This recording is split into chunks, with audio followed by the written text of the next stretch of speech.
I don't know about you, but growing up, a common phrase or common thing to hear was Lord willing, or good Lord willing, we'll do this or do that.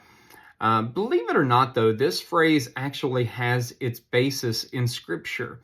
And we find it actually in James chapter 4. And James is trying to get across this thought to us that our lives are not ours alone. And we have this great ability sometimes to think that we manage more than we manage. We think that we have so much ability to say, hey, we're going to do this, we're going to do that. And we don't stop and realize how little control we have over the outcome of things, over the future. And when we stop and realize that, it's kind of scary sometimes to think, I don't know what's going to happen. And that's what he says. He says, if we say, hey, I'm going to do this or I'm going to do that tomorrow, actually, we don't know what's going to happen tomorrow. I don't know tomorrow. Everything could fall apart tomorrow. And as such, what we say is, God willing, we will do this, and God willing, we will do that, because it's all in God's hand.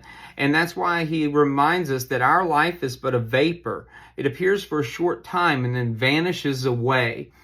When I was a child, I will give you this.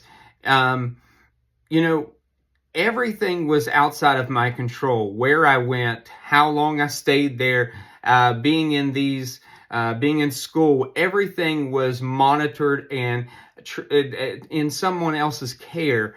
And so often we were given a little bit of control over things that we think we have so much more control than what we do have. But the fact is, even though we have control over maybe the little aspects of life, work and going here and there, we still don't know what the future holds.